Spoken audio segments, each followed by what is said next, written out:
तो हम लोग का जो आज का टॉपिक है वो है इलेक्ट्रोमैग्नेटिक इंडक्शन। इसके बारे में आप जानते ही हैं कि फैराडे ने एक्सपेरिमेंट किया था कि जब किसी मैग्नेटिक फील्ड और उसके सामने जो कॉइल रखी जाती है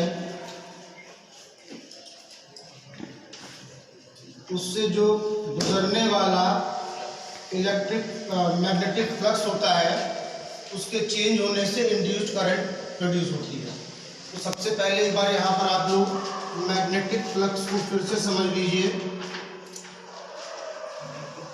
देखिए ये कोई एरिया है, सपोज करिए इससे कुछ मैग्नेटिक लाइन ऑफ फोर्सेस चुंबकीय बल रेखाएं गुजर रही हैं, तो मैग्नेटिक फ्लक्स क्या होगा, phi is equal to B A. Means एक तरीके से नंबर ऑफ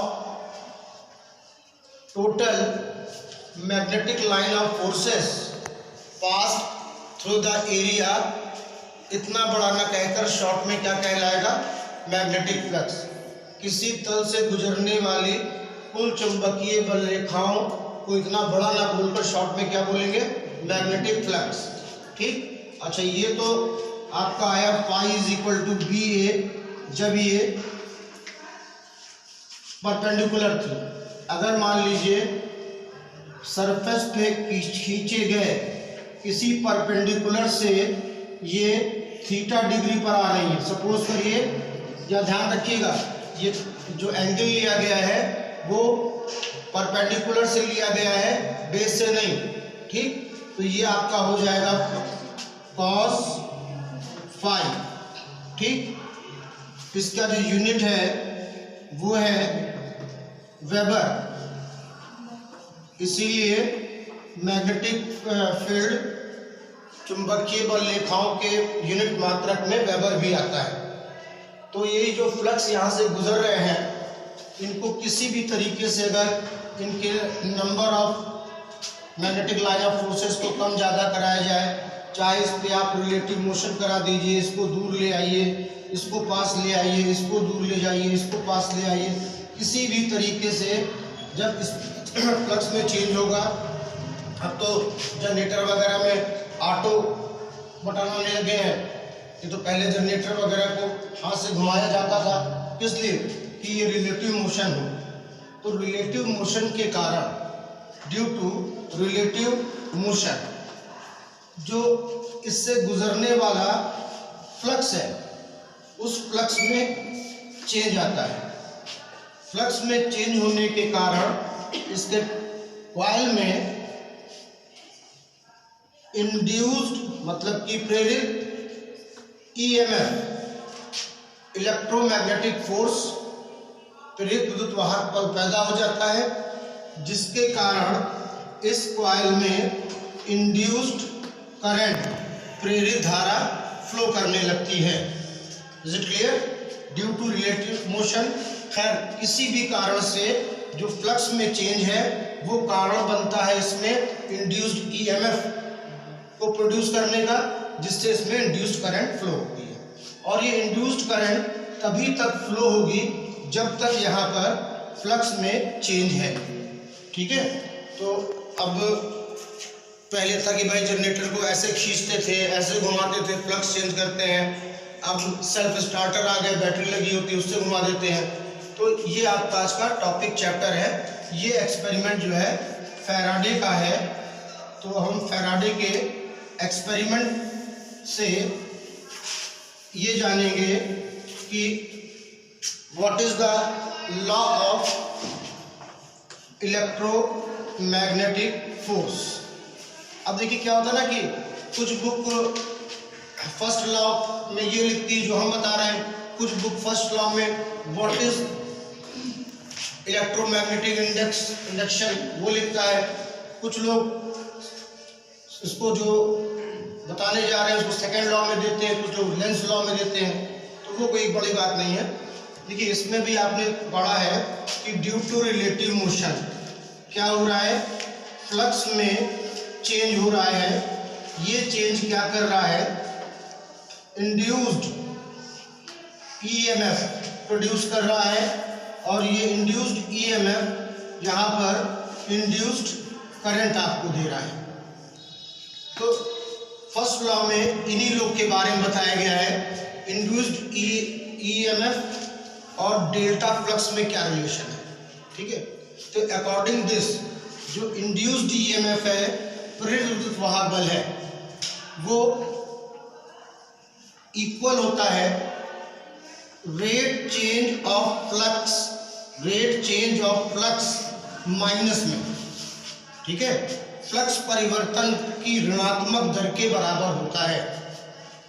ठीक है, अब सपोज करो जो कॉइल आपका है उसमें कई सारे नंबर ऑफ टर्न्स फेरों की संख्या है, तो यहाँ हम क्या लगा देंगे, एन क्या है, नंबर ऑफ टर्न्स, एन क्या है, नंबर ऑफ टर्न्स। तो आप इसको ये फर्स्ट लॉ में लिख देंगे कि इन दोनों में क्या रिलेशन है भाई, जो rate of change in flux है वो निगेटिव इक्वल होता है इलेक्ट्रोमैग्नेटिक फोर्स के, मतलब इतना फोर्स ऐसे जनरेटर होता है। अगर आपको ईएमएफ बढ़ाना है तो जाहिर बात है नंबर ऑफ कॉइल बढ़ा दीजिए, आपका ईएमएफ भी बढ़ जाएगा, नंबर ऑफ टर्न्स बढ़ा दीजिए तो विद्युत वाहक बल भी बढ़ जाएगा। Is it clear? तो अब अगर हम आते हैं सेकेंड लॉ पर, सेकेंड लॉ पर कुछ लोग सेकेंड लॉ को लेंज लॉ भी कह देते हैं, लेंज लॉ। इस लेंज लॉ में कहा गया था कि जो इंड्यूस्ड करंट है, जो यहाँ पर ये इंड्यूस्ड करंट जो प्रोड्यूस हो रही है, ये उस सभी कॉज का, उस सभी कारणों का अपोज करती है जिससे वो खुद प्रोड्यूस होती है। ठीक है, प्रेरित विद्युत वाहक बल की दिशा, डायरेक्शन सदैव उस कारण का विरोध करती है जिससे वो स्वयं पैदा होती है। ठीक, तो इंड्यूस्ड ईएमएफ इंड्यूस्ड करंट किसका अपोज करेगी, जिससे वो प्रोड्यूस हुई है। इसको लेंस लॉ कहा जाता है।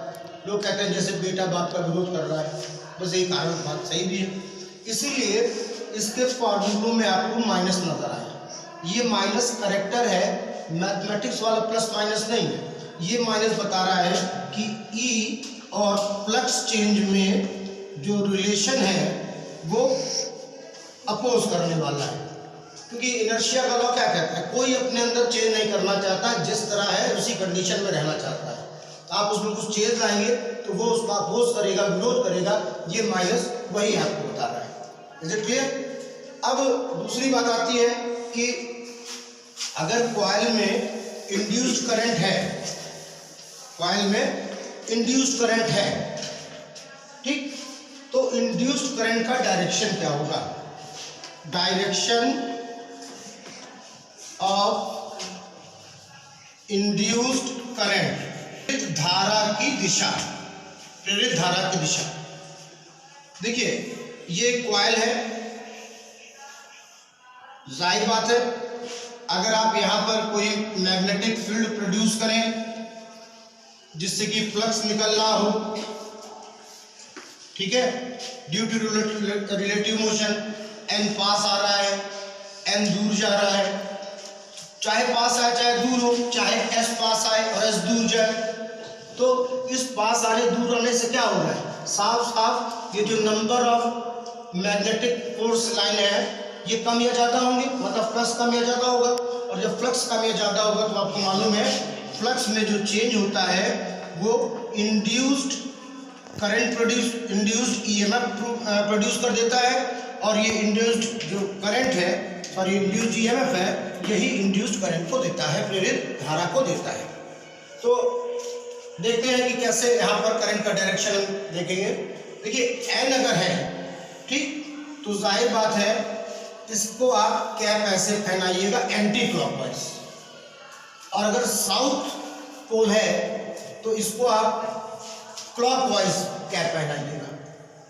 अब सपोज करिए अगर इससे एन यानी एन पोल यानी मैग्नेट दूर जाएगा तो यहाँ फ्लक्स में चेंज होगा, तो ये क्या चाहेगी, मेरे अंदर चेंज ना हो, और हाथ पैर तो है नहीं कि बैया थाम लेगी न जाओ, ठीक, तो इसको क्या कहना है भाई, न जाओ सैया छुड़ा के भैया कसम तुम्हारी मैं रो पड़ूंगी, रोती रहो, करोगी क्या?